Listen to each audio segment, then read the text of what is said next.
Senhor nosso Deus, eu agradeço a possibilidade que temos de estar aqui na tua presença, Senhor. Neste momento eu quero pedir, por favor, que na tua misericórdia tu possas ir para além das nossas dificuldades e limitações e possas usar-nos grandemente. Peço que abençoes a nossa reflexão, o nosso estudo e especialmente as nossas vidas e ainda mais, de forma especial, a nossa vida espiritual. Eu peço que possas, por favor, inspirar-nos neste momento, em nome de Jesus. Amém. Amigos, o tema de hoje, eu diria que é talvez uma das mensagens, se não a mensagem mais importante para este momento, eu acredito. E de uma forma especial, nós tivemos agora nas minhas 3 igrejas, só falta uma das igrejas receber este sermão. Tivemos uma meia semana de reavivamento e este é o assunto que eu tenho estado a apresentar. A base dele não é totalmente nova, na realidade eu acho que é o assunto que eu jamais preguei, mas como eu digo, Noé pregou 120 anos, então não é um problema se eu tiver que pregar. Eu não cheguei nem à metade disso. Nós vamos estar a ler a partir do livro de Joel, capítulo 2, versículo 28 a 32. Eu até recomendaria que lessem todo o livro, são 3 capítulos, portanto é uma coisa que se lê rapidamente, mas entretanto vamos ler esta parte. Portanto, Joel, capítulo 2, 28 a 32. E diz o seguinte: E há de ser que depois derramarei o meu espírito sobre toda a carne, os vossos filhos e as vossas filhas profetizarão, os vossos velhos terão sonhos, os vossos jovens terão visões, e também sobre os servos e sobre as servas naqueles dias derramarei o meu espírito, e mostrarei prodígios no céu e na terra, sangue e fogo e coluna de fumaça. O sol se converterá em trevas e a lua em sangue, antes que venha o grande e terrível dia do Senhor. E há de ser que todo aquele que invocar o nome do Senhor será salvo, porque no monte Sião e em Jerusalém haverá livramento, assim como disse o Senhor, e entre os sobreviventes, aqueles que o Senhor chamar. Este é um texto que conhecemos muito bem e eu gostaria que nós fizéssemos uma pequena avaliação. Eu, daqui a pouco, vou partilhar um pequeno PowerPoint, apesar de que ele está todo em inglês, eu creio que dá para a gente acompanhar. Então, Pastor Pita, eu creio que dá para eu partilhar daqui a pouco, não é? Sim, está ali a possibilidade? Ok.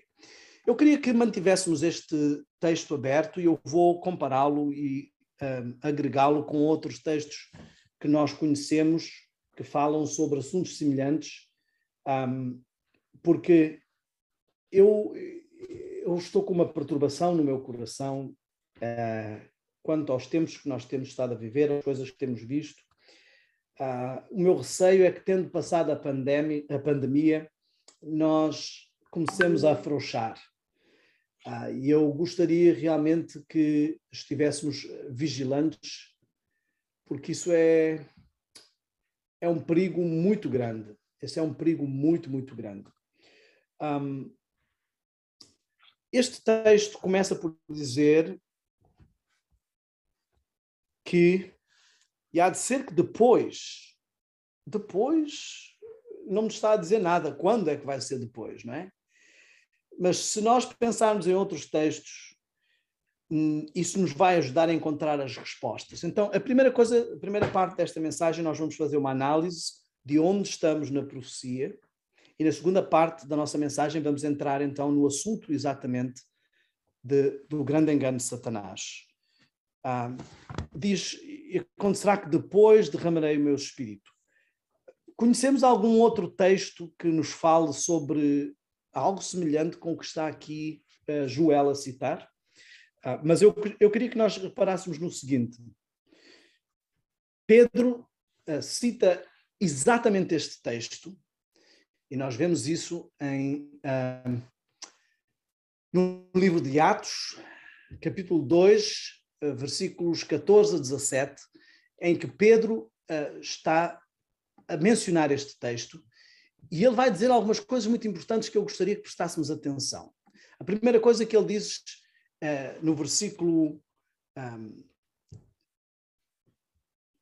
no versículo 15, ele diz: nós não estamos bêbados, porque são apenas a terceira hora do dia. A terceira hora do dia, eu já expliquei isso uma vez aqui no grupo, é muito fácil saber as horas bíblicas, basta olhar para a hora que está no lugar oposto. Portanto, 3, o que está no lugar oposto é o 9. Então, são 9 da manhã. Aqui é um sentido profético. O que Pedro está a dizer, se nós pensarmos profeticamente, estar bêbado é, por exemplo, vemos que o vinho de Babilônia é uma coisa que embebeda. Estar bêbado é não estar com discernimento quanto às doutrinas, discernimento espiritual. Portanto, Pedro não está só a dizer que eles não estão... Há um sentido profético nisto. Não é só que eles não estão alcoolizados, e não é só que ainda está cedo. Há pessoas que estão alcoolizadas e começam a beber cedo.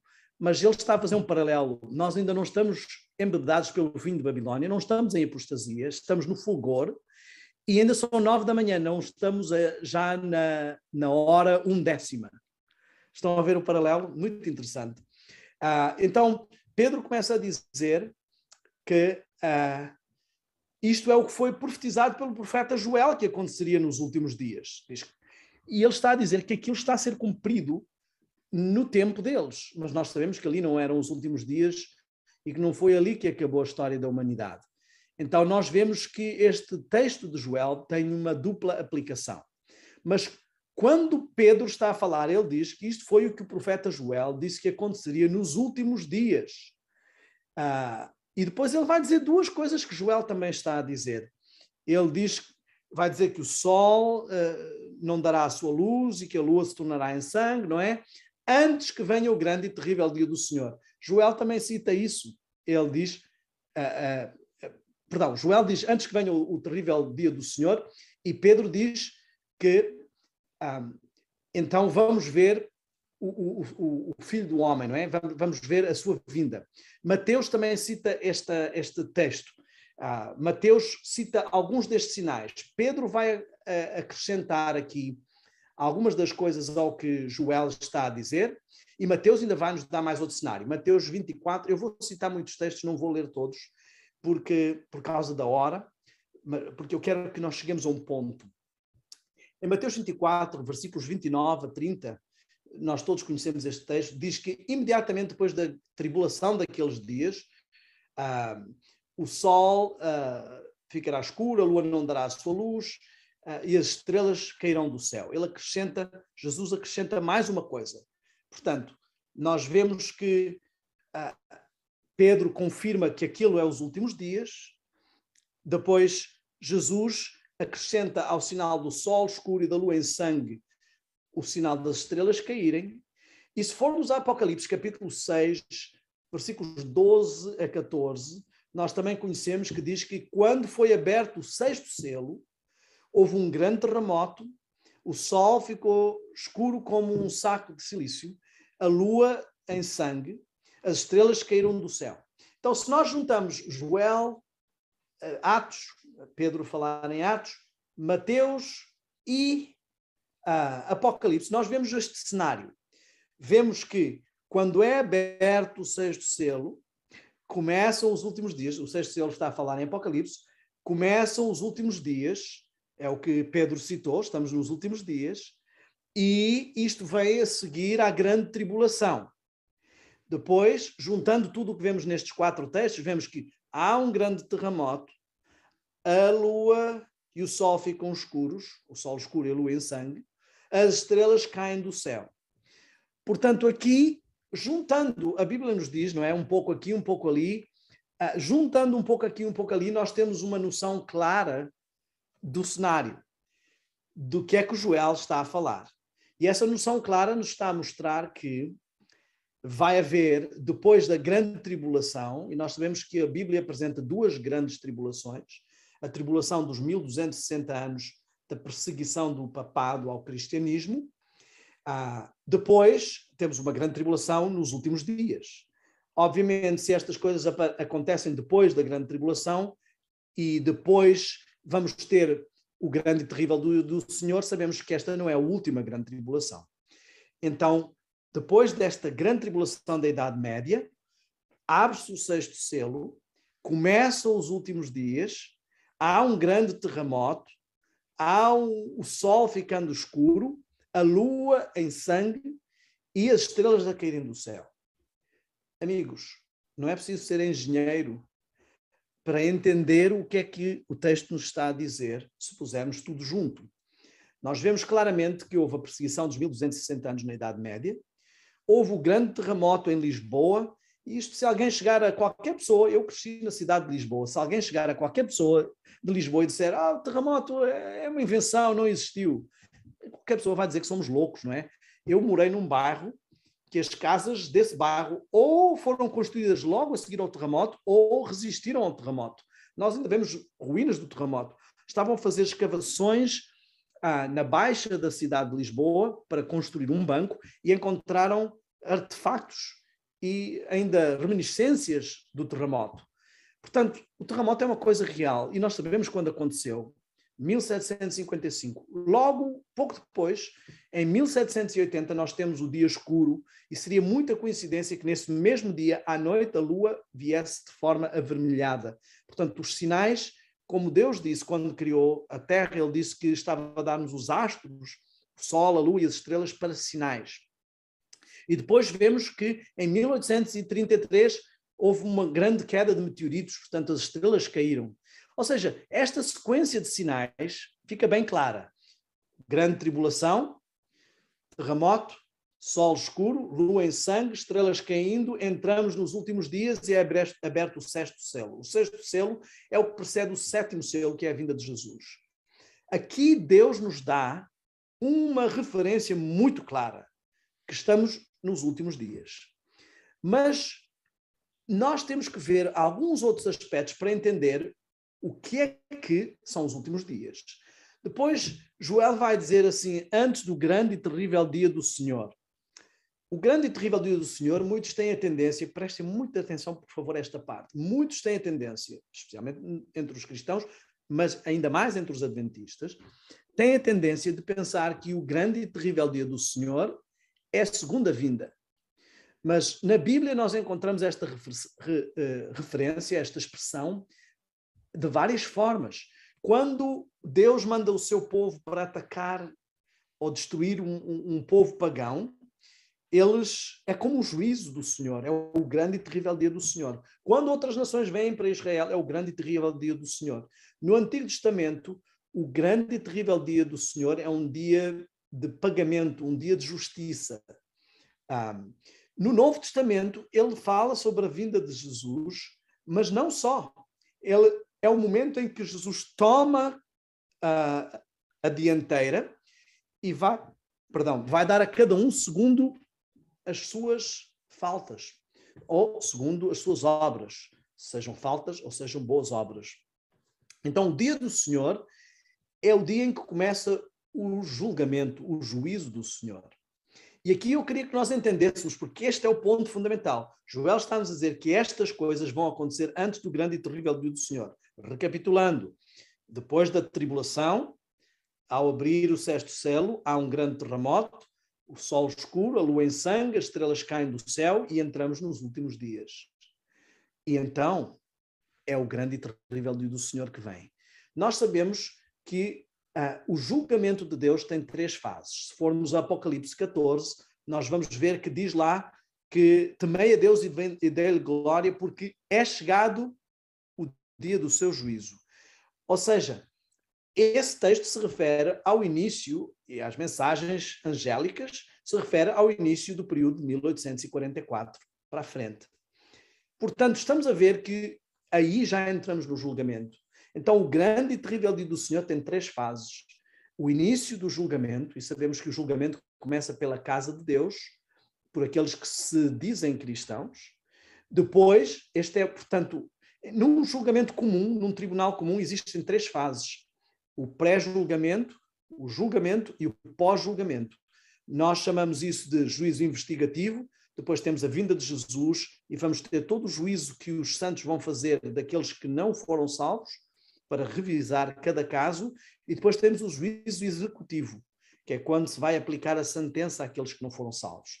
Então eu queria que nós entendêssemos que é um grande erro, e já começamos até a dar algumas dicas, é um grande engano satânico quando as pessoas põem todo o seu foco na segunda vinda, pensando que esse é o grande e terrível dia do Senhor. Na realidade, nós sabemos que o juízo começa pelos mortos e começa pela casa de Deus. Quando se diz que começa pela casa de Deus, não pensem que Deus lá no céu vai vigiar ou rever cada caso dos cristãos e depois vai no céu rever cada caso dos perdidos. Aqueles que não professarem a Jesus, a menos que tenham estado em ignorância, aqueles que não professarem a Jesus estão automaticamente fora, condenados. Todos pecamos e destituídos estamos da glória de Deus. Todos os que caíram em pecado estão condenados. Aquele que crê em Cristo tem a salvação. Aquele que não crê, diz João, não é? Já está condenado. Ou seja, quem não acredita em Jesus ou não clama o nome de Jesus, já está condenado, porque não existe outro nome dado debaixo dos céus pelo qual possamos ser salvos. O julgamento começa pela casa de Deus, porque Deus quer, primeiro, libertar os seus filhos e porque ele não pode representar aqueles que não querem ser representados por ele. Jesus não pode ser o advogado daqueles que recusaram o seu nome. Então, esse juízo começa pelos mortos e depois aos vivos da casa de Deus, e nós nunca sabemos quando é que este juízo passa o nosso nome. A segunda questão importante a ver é que esse engano de apontar para a segunda vinda pode criar problemas. Pode criar problemas no sentido de que, se uma pessoa está a olhar lá para a frente e não presta atenção ao seu caminho aqui, ela pode tropeçar e já nem chegar lá à frente. Nós precisamos caminhar olhando para um objetivo, mas precisamos caminhar também com atenção ao nosso caminho. Logo a seguir, Joel vai dizer, portanto, antes que venha o grande e terrível dia do Senhor, nós vemos estas coisas. E nós, se juntarmos ao grande e terrível dia do Senhor e aos textos que nós encontramos sobre o derramamento do Espírito Santo, que é o que o Joel diz logo no princípio, é o contexto que estamos a dizer, Joel está a dizer que antes que Deus derrame o seu Espírito, diz aqui, há de ser que depois derramarei o meu Espírito, depois de todos estes eventos, o Espírito vai ser derramado. Nós temos que ver que isto também é uma dupla profecia. Pastor, como é que você pode dizer que isto é uma dupla profecia? Bom, meus amigos, é uma forma muito simples, porque Pedro está a alegar que esta profecia está a cumprir no tempo dele. E nós sabemos que Joel está a falar sobre os últimos dias. Então, esta profecia cumpriu-se nos dias de Pedro e esta profecia cumpre-se outra vez nos últimos dias. Então, é uma dupla profecia. Nós vemos que é uma dupla profecia o derramamento do Espírito Santo e as coisas que estamos a ver aqui estão neste contexto. Então eu queria que nós entendêssemos o seguinte: a obra começou com o derramamento do Espírito Santo e vai concluir com o derramamento do Espírito Santo outra vez. Mas aqui é onde entra algo extremamente sério que eu gostaria que nós prestássemos atenção. Se vierem comigo ao livro de Tessalonicenses, venham comigo, por favor. 2 Tessalonicenses, esse é um dos meus textos preferidos. Eu já o citei aqui noutros momentos. Eu não me canso de ler este texto. Diz assim, isto é Paulo a avisar os cristãos. Ora, irmãos, estou a ler o versículo 1. Rogamo-vos pela vinda do nosso Senhor Jesus Cristo e pela nossa reunião com Ele. Versículo 3. Ninguém de maneira alguma vos engane. Por que é que ele está a usar esta expressão? Ninguém vos engane. Jesus também usou essa expressão falando dos últimos dias e da sua vinda aos seus apóstolos. Ninguém vos engane. Acautelai-vos que ninguém vos engane. Ninguém de maneira alguma vos engane. Versículo 3. Porque não será assim, ou seja, a vinda do Senhor não acontecerá, sem que antes venha a apostasia e se manifeste o homem do pecado e o filho da perdição. Aqui vemos outra vez uma dupla profecia. E isto é extremamente importante ser entendido, porque temos a grande tribulação, vai existir uma grande tribulação no passado e vai existir uma grande tribulação no futuro. Temos o derramamento da chuva do Espírito Santo. Existiu um derramamento no passado e vai existir um derramamento no futuro. E temos uma apostasia. E vemos que Paulo está a falar sem definir exatamente que apostasia, mas tem que ser uma apostasia relevante. Então ele está a falar da apostasia que vai acontecer na Idade Média, com o desvirtuamento da Igreja cristã, e o surgimento da Igreja de Roma, e está a falar também do desvirtuamento que vai acontecer antes de Jesus vir. Por que é que eu estou a colocar isto? Muitos adventistas muitas vezes só pegam este texto para a grande apostasia da Idade Média, mas vejam que isto não faz sentido, porque ele fala aqui claramente, no versículo 3, ele diz que Jesus não virá sem que antes venha a apostasia e se manifeste o homem do pecado, o filho da perdição. O homem do pecado ainda poderíamos dizer que se está a referir ao sistema papal que tomou o lugar de Cristo como intercessor, que recebe confissão de pecados em vez de Jesus, que conduz as pessoas pelos santos em vez do único caminho que é Jesus. Mas sabemos que esse não é o último objetivo de manifestação de Satanás. O homem do pecado e o filho da perdição, esta expressão foi utilizada com Judas. Judas traiu o cristianismo com um beijo. Portanto, Judas é um tipo de Satanás. Satanás é o filho da perdição e vai trair o cristianismo com coisas agradáveis. Portanto, esta profecia é repetitiva, ou repete-se 2 vezes, tem dupla aplicação, porque sabemos que o último objetivo de Satanás não é manifestar-se através de um representante humano. O último objetivo de Satanás é aparecer pessoalmente. Então, nós vemos que Paulo nos está a dizer assim, vão acontecer todas estas coisas para os últimos dias, mas antes que cheguemos aos últimos dias, vamos ver estes sinais. Estes sinais nos avisam que entramos nos últimos dias, começa um julgamento que tem 3 fases e vai ser derramado o Espírito de Deus. E Jesus então virá. E antes destas coisas, nós vamos ver uma apostasia e a manifestação de uma contrafação da vinda de Cristo. Irmãos, aqui começamos a chegar a pontos bem sérios. Porque Paulo está a dizer que tal como houve uma apostasia no passado, vamos ver uma apostasia agora, antes da vinda de Cristo. Então, significa que a apostasia não é um fenómeno das pessoas do mundo, a apostasia é um fenómeno das pessoas da igreja, das pessoas que dizem crer em Cristo. Eu queria que nós notássemos este detalhe. Há um texto do Espírito de Profecia que eu gostaria de ler, nós o encontramos em Eventos Finais, e é uma descrição muito interessante sobre os últimos dias. Fala sobre o falso reavivamento.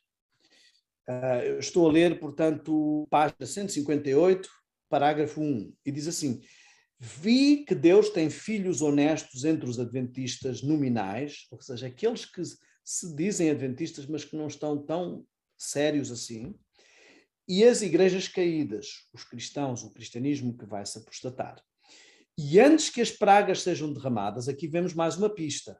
Portanto, antes da vinda de Jesus, antes das pragas, ministros e povo serão chamados a sair destas igrejas e alegremente receberão a verdade. Satanás sabe disto, e ouçam bem agora, vai dar ainda mais outra dica. E antes que o alto clamor da terceira mensagem angélica seja ouvido, notem o detalhe, tivemos o clamor da meia-noite da terceira mensagem angélica. Se vocês não estão a entender muitos destes termos, eu recomendo lerem o livro Preparação para a Crise Final. Ele põe de forma simples e organizada tudo o que precisamos ler. Mas tivemos o clamor da meia-noite a pregar as 3 mensagens angélicas com o início do tempo do fim, o início do movimento adventista em 1844.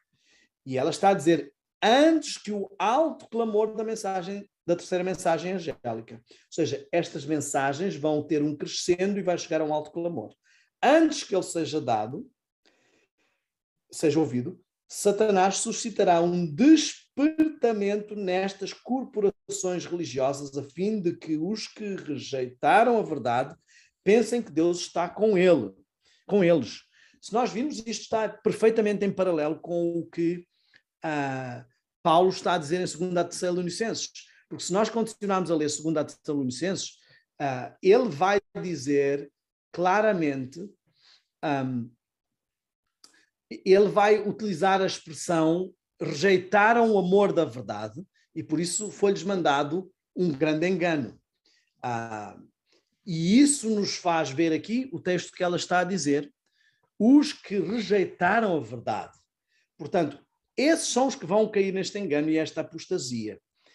Antes dos juízos finais de Deus caírem sobre a terra, haverá entre o povo do Senhor tal avivamento da primitiva piedade como não fora testemunhado desde os tempos apostólicos. Nos tempos apostólicos houve um reavivamento e recebeu-se a chuva temporã. Com o início da nossa igreja houve um reavivamento, mas este não é o que Ellen White está a falar aqui, porque ela diz que antes das pragas haverá entre o povo de Deus um tal reavivamento. Eles já participaram do reavivamento de 1844. Ela está a dizer de um reavivamento que vai acontecer. E está a dizer que antes que chegue o tempo para isso, o inimigo das almas deseja estrovar esta obra e antes que chegue o tempo para tal movimento, esforçar-se-á para impedi-la, introduzindo uma contrafação nas igrejas, olhem bem esta expressão, nas igrejas que puder colocar sob o seu poder sedutor. Reparem que ela não disse nas igrejas evangélicas, até porque no princípio ela falou de adventistas nominais. Sim, ela está a falar sobre os cristãos que estão sem o conhecimento que nós temos, ou desvirtuados, ou rejeitando a verdade, mas ela está a incluir aqui os adventistas. Nas igrejas que puder colocar sob o seu poder sedutor. Como é que sabemos que uma igreja está sob o seu poder sedutor? Sob o poder sedutor de Satanás. Fará parecer que a bênção especial de Deus foi derramada e manifestar-se-á o que será considerado um grande interesse religioso. Há um excitamento, olhem aqui a expressão, emotivo, uma mistura do verdadeiro com o falso, muito apropriado para transviar.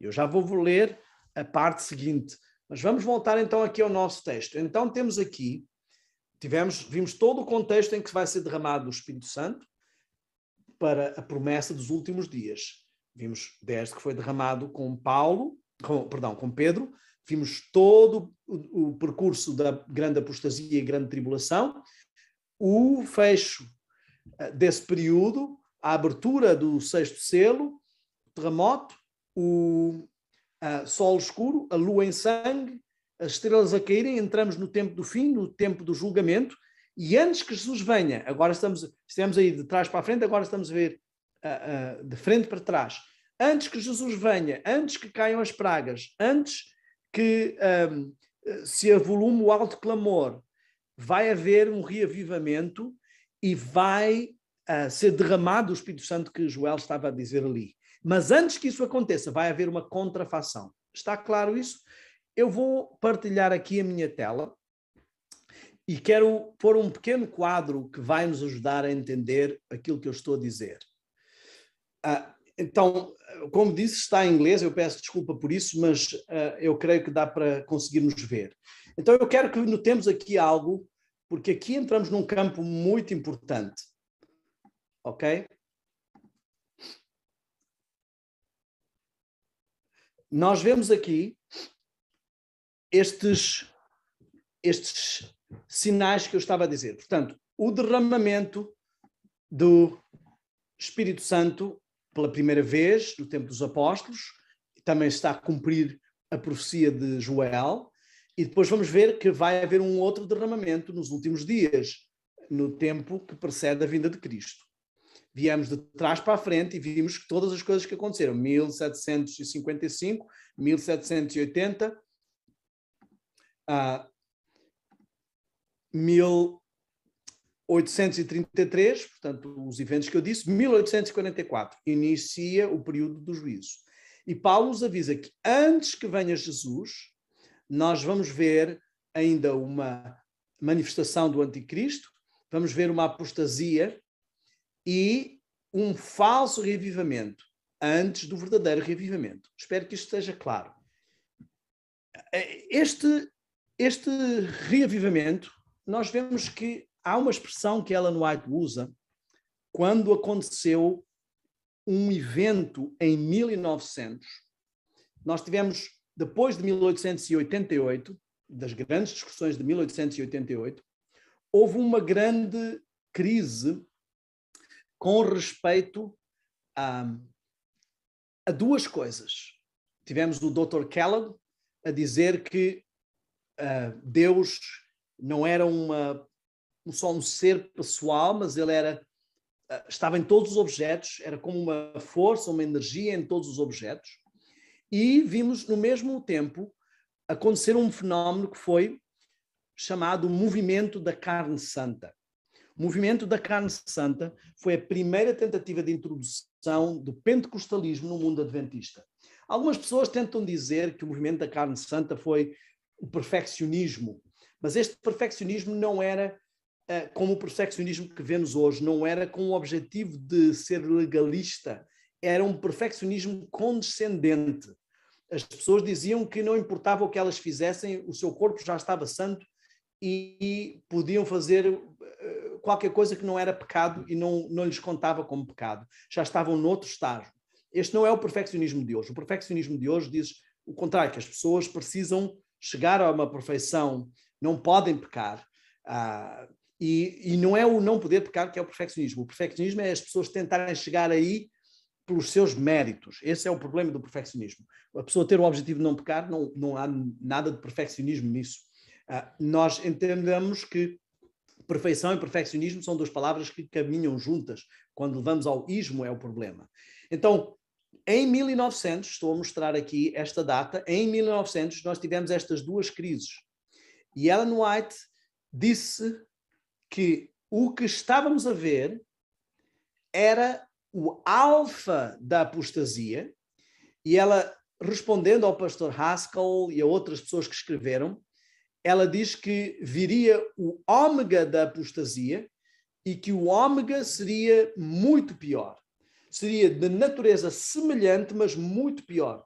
Ou seja, ela nos está a dizer assim, isto que estamos a ver é o início da apostasia, é o alfa, vai a coisa piorar e vamos ver o ômega da apostasia e vai ser muito pior. Ou seja, se juntamos todos estes textos, já sabemos que estamos no tempo do fim, já estamos no tempo do juízo, sabemos que antes de Jesus vir vai haver uma grande apostasia e que essa apostasia vai acontecer antes que seja derramado o Espírito, segunda vez.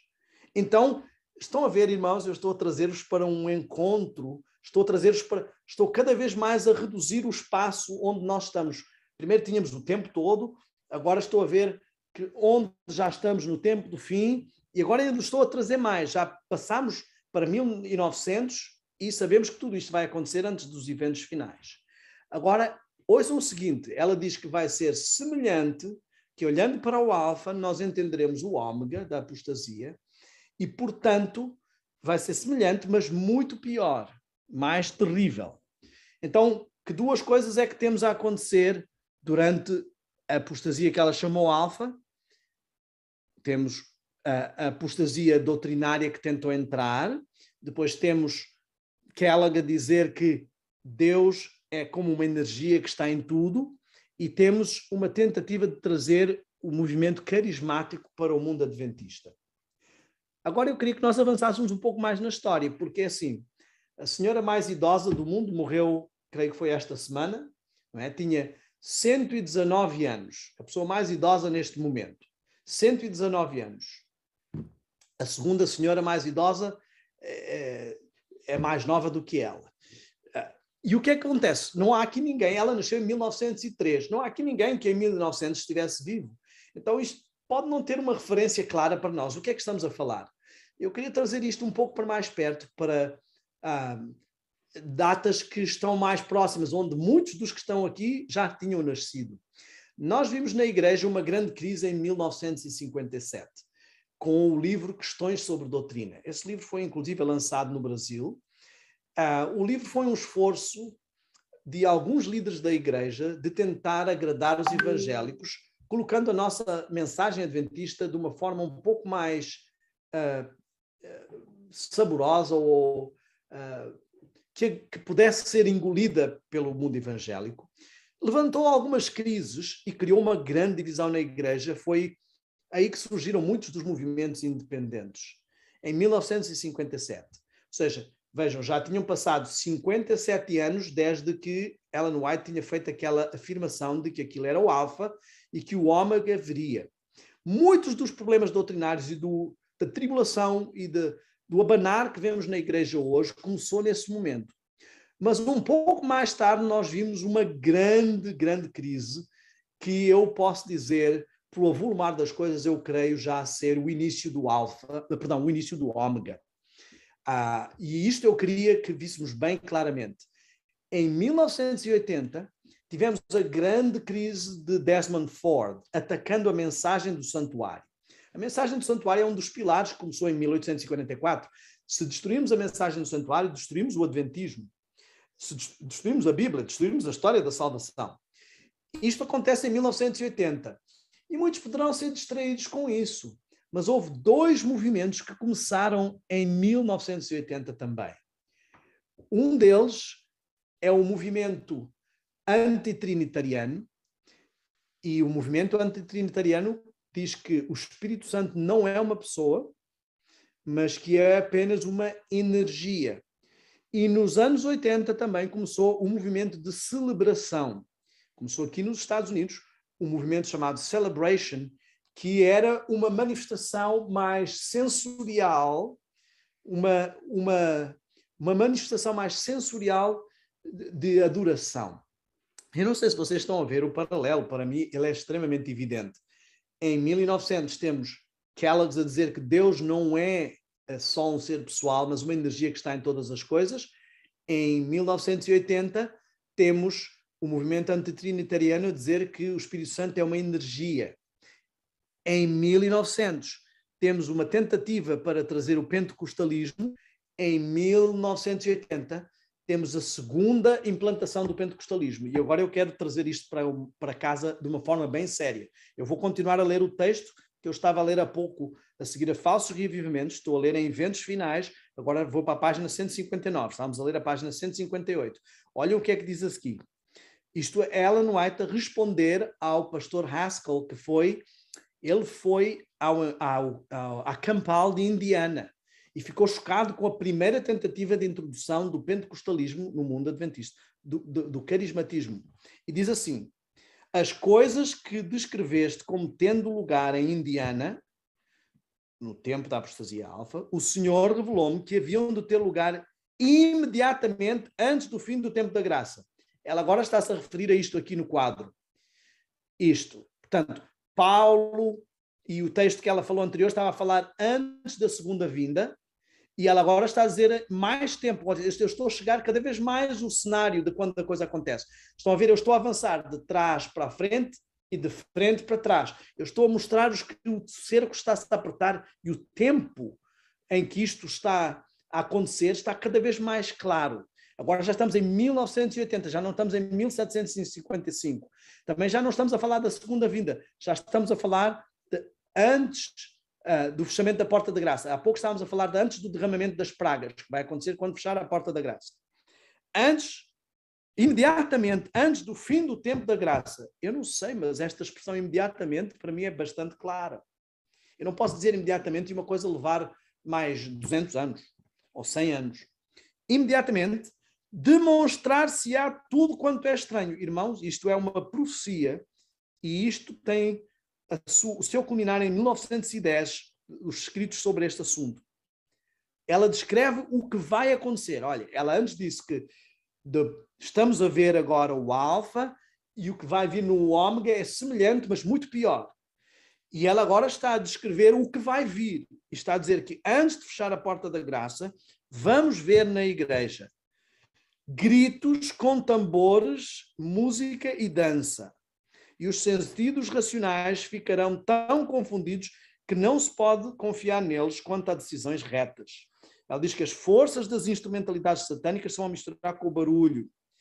E estas coisas que aconteceram no passado hão de se de ocorrer no futuro. Satanás fará da música um laço pela maneira por que é dirigida.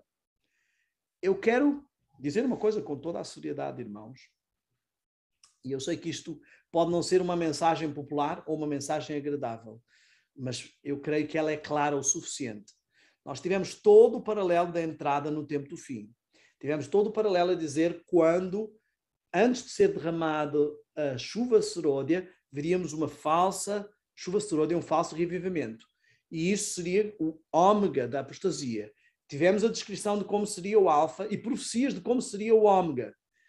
Irmãos, eu creio que não podemos estar muito cegos. Não houve nenhum outro momento, desde que Ellen White esteve viva e os pioneiros da igreja, desde que ela escreveu este texto, não houve nenhum outro momento, senão em 1900, quando ela experimentou estes eventos, não houve nenhum outro momento em que a igreja tivesse este tipo de música com esta descrição que ela tem.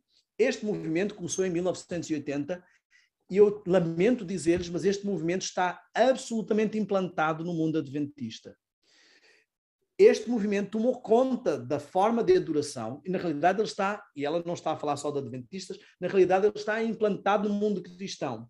Até os católicos que tinham um culto mais tradicional agora também têm um movimento carismático. Todo o mundo evangélico que rejeitou durante anos o pentecostalismo agora tem um movimento carismático. Ou seja, tudo aquilo que estava a acontecer no tempo dela está agora plenamente instaurado. As pessoas têm este tipo de adoração. Eu quero chamar a atenção para o início deste texto, que dizia assim, que sobre o disfarce do cristianismo, e utilizava a expressão nas igrejas que ele puder colocar sobre a sua direção. Não é? Ele está a procurar ser o dirigente do mundo cristão. Em Tessalonicenses, diz aqui, eu estava a ler, este texto está em página 158, parágrafo 2. Nas igrejas que ele puder colocar sob o seu poder sedutor, fará aparecer esta bênção especial de Deus. O cristianismo acredita que isto é uma bênção especial de Deus. O adventismo acredita que isto é uma bênção especial de Deus, não como igreja, mas na força deste movimento. Se juntarmos com o que Paulo está a dizer e com o que ela está a dizer que Satanás vai tentar tomar conta do mundo cristão e Paulo está a dizer que ele vai se assentar no templo de Deus querendo ser Deus. Nas igrejas que ele puder colocar sobre o seu poder, a forma e a sua marca de colocação, eu creio que é o culto emocional carismático. E vou explicar porquê. A Bíblia diz que aqueles que são verdadeiros adoradores adoram em espírito e em verdade. Satanás, antes de vir como Cristo e trazer o seu grande engano, ele tem que fazer uma mudança na forma de adoração das pessoas, de um culto espiritual e racional para um culto emocional. Olha o que ela diz.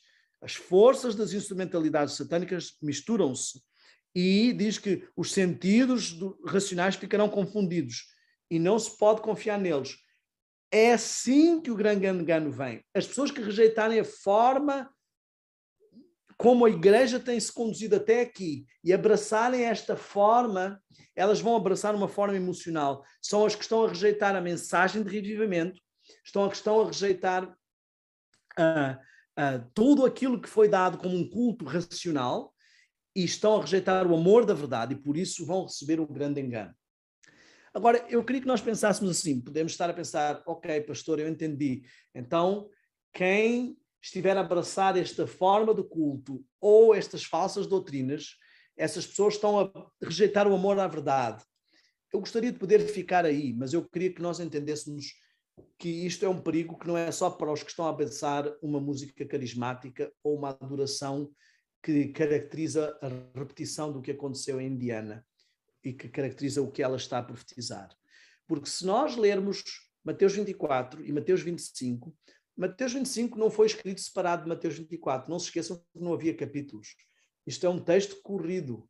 A parábola das virgens loucas, ela está logo a seguir ao que Jesus está a dizer sobre os perigos de acautelar-nos para que ninguém nos engane. E eu queria que nós víssemos que Deus vai separar os bodes das ovelhas. Então os bodes já estão perdidos. As ovelhas são aquelas que vão... O julgamento começa pela casa das ovelhas, pela casa de Deus. Dentre essas ovelhas, são todas as que buscam e aceitam o Senhor, é que encontramos as virgens, as 10 virgens. São 10, que representam os 10 mandamentos, são virgens, que diz que são puras, têm a sua lâmpada, portanto elas estão com base na palavra de Deus, esperam um noivo. Então nós não estamos a falar agora de bodes, não estamos a falar do pessoal lá de fora. Como eu disse, a apostasia não é um fenómeno para os do mundo, a apostasia é um fenómeno para os de dentro. Estamos a falar daqueles que são da igreja verdadeira e que são puros. E nós vamos notar que, dentre as virgens, uma parte foi salva e outra parte não foi.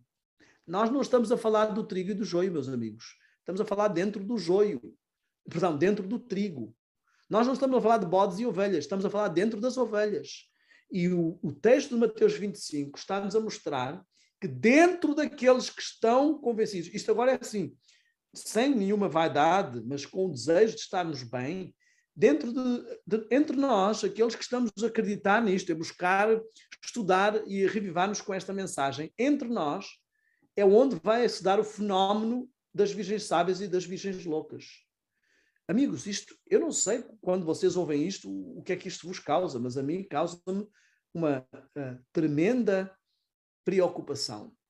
Porque nós vamos ver, e eu vou pedir que venham comigo a Mateus 25, por favor, porque, portanto, nós estivemos a falar sobre Mateus 24 e o que Jesus diz ali, e eu queria que víssemos logo no início de Mateus 25, estamos quase a concluir, mas esta é a parte fundamental realmente desta mensagem. Diz assim: o reino dos céus é semelhante a 10 virgens que, tomando as suas lâmpadas, elas tomam as lâmpadas, saíram ao encontro do esposo. A lâmpada para os meus pés é a tua palavra. Sabemos que elas têm a palavra, são o povo da Bíblia. Portanto, não são bodes, são ovelhas. 5 delas eram prudentes e 5 loucas. Ouçam bem. As loucas, tomando as lâmpadas, não levaram azeite consigo. Repara que não diz que não levaram azeite nas lâmpadas. Diz, tomaram as lâmpadas, mas não levaram azeite consigo. Prestem atenção agora ao que vai dizer. Versículo 4. Mas as prudentes levaram azeite, e repara que não diz nas suas lâmpadas. Levaram azeite nas suas vasilhas, com as suas lâmpadas. Irmãos, há aqui 2 elementos que temos que ver. As lâmpadas normalmente têm azeite, e as vasilhas. A vasilha representa o ser humano, a lâmpada representa o testemunho. Jesus disse, eu sou a luz do mundo, e vós sois a luz do mundo. Nós devemos brilhar perante os homens, e só podemos brilhar se tivermos o poder do Espírito Santo em nós. Isso é o que representa as lâmpadas, a nossa luz brilhando pelo poder do Espírito Santo. As vasilhas, Paulo diz que este evangelho eterno está em vasos frágeis, não é? As vasilhas representam cada um de nós. Gideão, quando partiram os cântaros, as vasilhas, é que a luz pôde brilhar. Teve que haver uma contrição, uma entrega, um quebrantar do eu para que pudesse brilhar, e só então se deu um forte clamor. Nós não vamos conseguir dar um alto clamor se não quebrarmos as nossas vasilhas. Mas aqui não é neste sentido que estamos a falar, isto é só para termos o sentido do que são as vasilhas. Reparem, as sábias, todas elas levaram as suas lâmpadas. Olhem, o reino dos céus é semelhante a 10 virgens que, tomando as suas lâmpadas, todas elas têm lâmpadas. As loucas, tomando as lâmpadas, não levaram azeite consigo. As sábias, tomando as suas lâmpadas, levaram azeite nas suas vasilhas. Irmãos, eu quero que entendamos aqui. O azeite que está nas lâmpadas é o derramamento da chuva temporã, ou da chuva primitiva, e o azeite que tem que estar nas vasilhas para quando o noivo tardar é o derramamento da chuva serôdia. O que este texto nos está a mostrar é que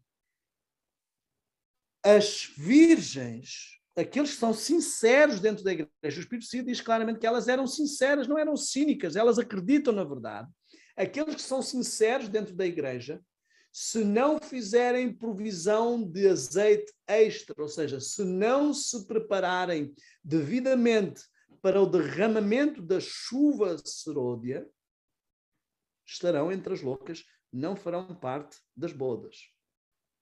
Eu quero que entendamos aqui algo muito sério. Eu já preguei sobre isso aqui e vou só repetir. O diabo tinha um engano para a Idade Média, o purgatório. Ele dizia às pessoas que se as pessoas não andarem numa vida correta, quando morrerem não podem ir logo para o céu, vão para o purgatório.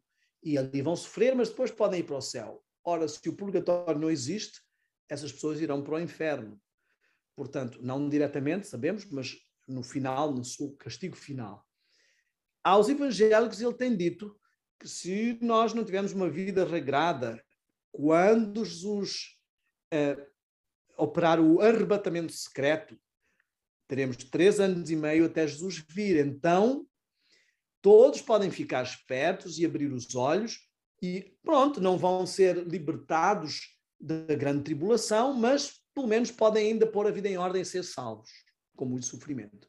Ora, nós, se lermos na Bíblia, todas as referências de arrebatamento não são secretas e acontecem quando Jesus está a vir. Ou seja, as pessoas que estão à espera de ver o arrebatamento para tomar uma decisão, elas vão ser enganadas, porque o arrebatamento vai acontecer quando Jesus voltar. E agora eu quero que vocês vejam que o diabo tem o mesmo engano para os adventistas. Os adventistas, alguns deles estão à espera da segunda vinda, estão a olhar lá para o futuro e não estão a prestar atenção ao que está a vida espiritual agora. Outros estão preocupados com o decreto dominical. Estão a olhar lá para o futuro, não estão preocupados com o que está a acontecer agora. Outros estão preocupados em vigiar o fecho da porta da graça.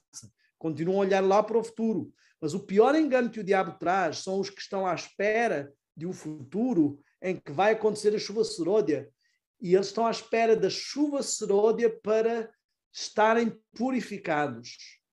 E aqui, meus amigos, é o ponto que eu queria mostrar. O fechamento da porta da graça, primeiro, é um fenómeno mundial. Não é um fenómeno para o povo de Deus. É a graça fechando para o mundo. Eu quero que nós notemos que para o povo de Israel a porta da graça fechou-se quando Estevão foi apedrejado, mas os líderes do povo fecharam a porta da graça quando eles disseram: caia o seu sangue sobre nós. Eu queria que nós notássemos que o povo no tempo do dilúvio, a Bíblia nos diz assim como foi nos dias de Noé, e nós pensamos só no comer e beber, casar-se e dar-se em casamento, mas não pensamos no fenómeno de que a porta estava fechada. Antes mesmo de começar o dilúvio, já estava selado o destino deles, porque a porta estava fechada. Eu queria que nós entendêssemos, irmãos, algo muito sério. Diz que o selo de Deus, o Espírito Santo diz que o selo de Deus nunca será colocado sobre um homem ou mulher de coração impuros, homem ou mulher invejosos. Todos os que recebem o selo de Deus devem refletir completamente o caráter de Cristo. Amigos, o selo de Deus, o selamento é o fenómeno, não vejamos isto como marcos definidos, mas como processos.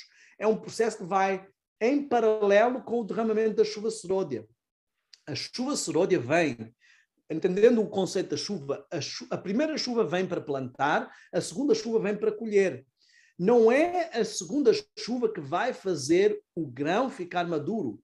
A segunda chuva tem que apanhar o grão maduro quando ela vem para preparar a colheita. A chuva serôdia não vem para nós nos libertarmos e sermos purificados dos nossos defeitos de caráter.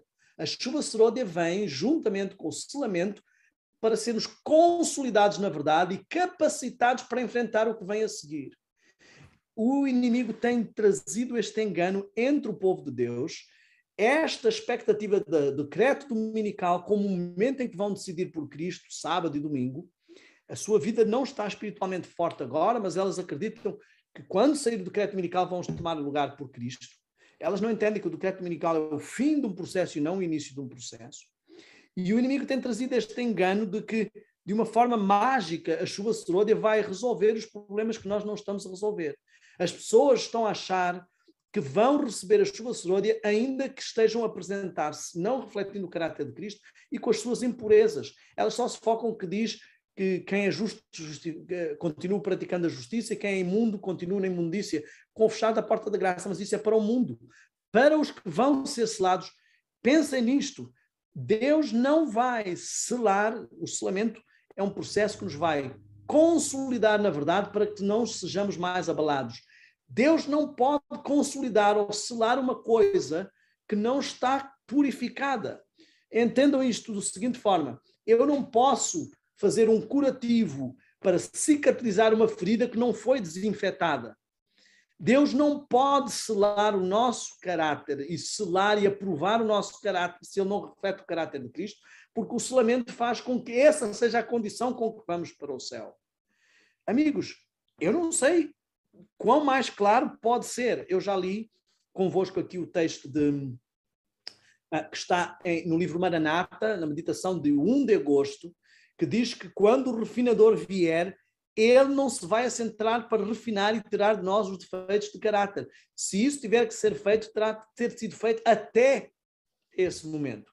A Bíblia diz que aquele que começou a obra, a boa obra em nós, a completará até o dia da vinda de Cristo, não no dia da vinda de Cristo.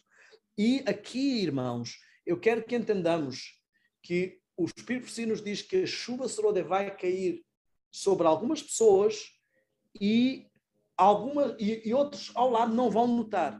Irmãos, que arrogância pedir que o Senhor derrama chuva serôdia e traga o processo do selamento sobre um povo que não está consagrado, sobre um povo que não está purificado. E diz assim: com todo o engano da injustiça para os que perecem, foi a expressão que Paulo usou, esses são os que vão receber o anticristo.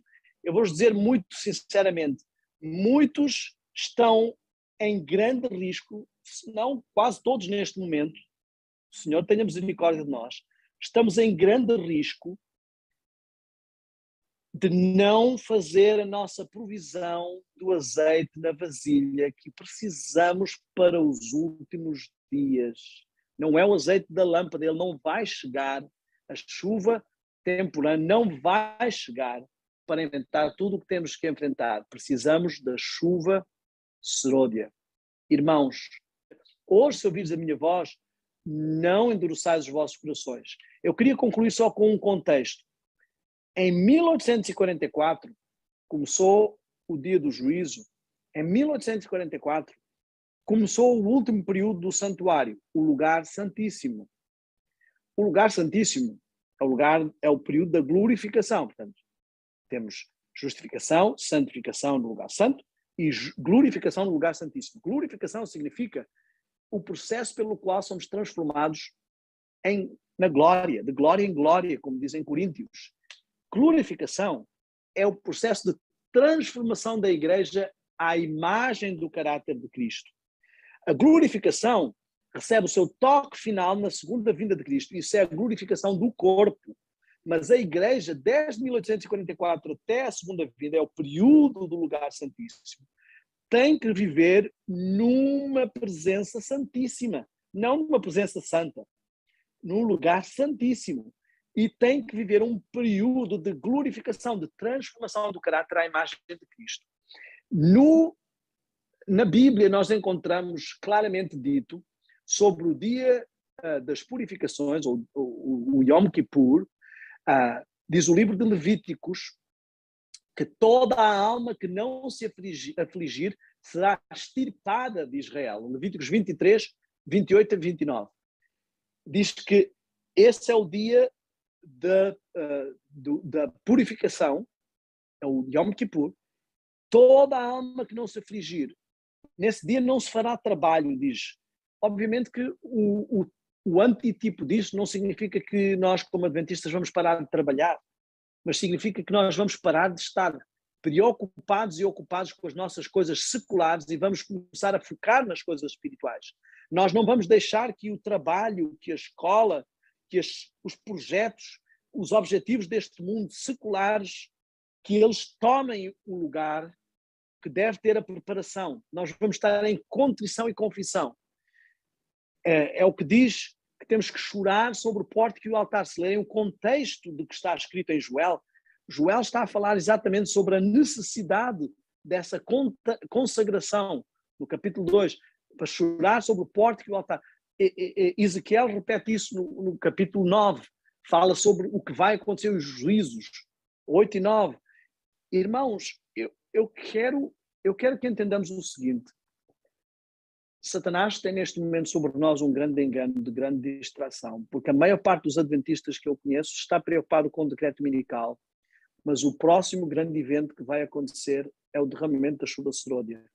E o sinal do derramamento da chuva serôdia estar próximo, aliás, o sinal do fechamento da porta da graça estar próximo também, é o falso reavivamento. E eu não tenho a mínima dúvida que nós já entramos nesse falso reavivamento. Ele vai amadurecer mais, certamente, mas nós já temos com todos os sinais de repetição do que acontecia na apostasia alfa, já vemos nesse ômega. Não temos nenhuma dúvida, quem já está nesta igreja há mais de 10 anos, 20 anos, viu quanto esta igreja mudou, também teve reavivamento grande, é verdade, mas o quanto mudou em várias coisas que eram os seus hábitos, o quanto os costumes do mundo têm entrado e sido aceitos.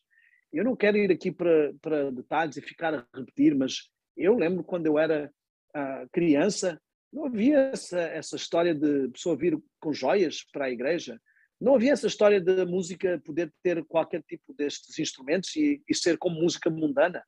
Não houve em nenhum tempo da história que eu ouvisse, que eu lesse, que eu estudasse, não houve nenhum momento em que fosse aceito que a adoração da igreja fosse igual aos costumes do mundo. Algo está loucamente perdido no meio deste contexto. E eu queria que nós entendêssemos que nós já estamos, nunca se ouviu falar em mega igrejas. Agora até no Adventismo temos mega igrejas. O cristianismo, desde quando é que o cristianismo foi popular?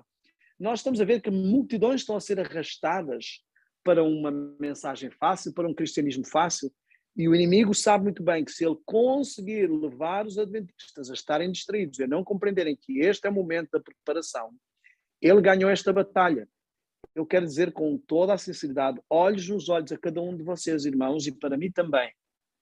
Eu acredito profundamente, com tudo o que leio na Bíblia e no Espírito de Profecia, que aqueles que não se prepararem e não receberem a sua serôdia, bem podem esquecer todo o resto. Porque este é o momento decisivo, e é por isso que Satanás está a atacar agora as famílias, os casais, os jovens, os membros da igreja, tentando que eles se distraiam. Meu apelo esta noite é que nada nos distraia da prioridade. Primeiro pomos as coisas espirituais. Se outras coisas couberem na nossa vida, ótimo. Primeiro pomos as coisas espirituais. Se temos o tempo para Deus, se depois tivermos tempo para trabalhar, se tivermos tempo para os nossos projetos, se tivermos tempo para ter um carro, uma casa, isso são outras histórias. Mas primeiro precisamos pôr a rocha. Eu concluo com uma ilustração que é muito boa. O professor trouxe um frasco, pegou numa pedra grande, uma rocha, e pôs dentro do frasco e perguntou aos alunos, a rocha vinha até o topo, este frasco está cheio? E os alunos disseram, sim. Ele veio com umas pedrinhas pequeninas, derramou as pedrinhas pequeninas no frasco, abanou o frasco, as pedrinhas foram-se encaixando nos lugares entre a rocha e o frasco. E ele perguntou, afinal, esse frasco está cheio? Eles disseram, bom, não estava, mas agora está. E ele veio com um saco de areia, despejou areia ali dentro, a areia foi entrando nos pedacinhos que havia entre as pedrinhas, a pedra grande e o frasco. Ele disse, afinal, este frasco está cheio. E eles disseram, bom, agora já não arriscamos dizer, pensávamos que estávamos, parece que está. E ele veio com a água e derramou a água, e a água foi se infiltrando na areia entre as rochas e a rocha grande. E eles disseram, uau, é extraordinário. E ele disse agora, agarrou um frasco e pôs esse frasco junto de um aluno e disse assim, agora eu quero que tu faças a mesma coisa, mas ao contrário, é começar pela água. Uma vez enchendo o frasco com água, já nada mais vai. Amigos, é por isso que Jesus nos diz, buscar primeiro o reino de Deus e toda a sua justiça. Se nós não pusermos primeiro a rocha, nada vai caber. Nós queremos pôr as nossas prioridades, a nossa preocupação financeira, os nossos projetos, e depois querer fazer caber a rocha, pôr a parte espiritual no meio do assunto. Não é possível. O meu apelo, eu acredito profundamente que estamos mais perto da chuva serôdia do que pensamos. E eu faço um apelo profundo que nos dediquemos profundamente à preparação para esse evento. Senhor, esta mensagem é mais séria e solene daquilo que podemos mesmo compreender e captar. Eu quero pedir-te, Senhor, que nos ajudes, por favor, a compreender, que nos ajudes a lembrar-nos do que aconteceu antes do dilúvio, como de tantas pessoas, só 8 entraram na arca, do que aconteceu com Israel na saída do Egito, como de mais de 1 milhão de pessoas, só 2 entraram na terra prometida, e do que tem acontecido ao longo da história, que não fiquemos com a mesma arrogância dos israelitas, que não confundamos, Senhor, conhecer a verdade com viver a verdade. Ajuda-nos a entender que qualquer que seja a forma como entendamos os 144 mil, isto é um pequeno grupo, é um remanescente e não uma grande multidão. Ajuda-nos a entender claramente, Senhor, que os desafios que estão pela frente exigem que tenhamos as nossas vasilhas bem preparadas, os grandes enganos do inimigo. Eu peço que possas, por favor, ajudar-nos a tomar decisões sérias, a não protelar mais, a não sermos virgens loucas. Eu te peço estas bênçãos em nome de Jesus. Amém.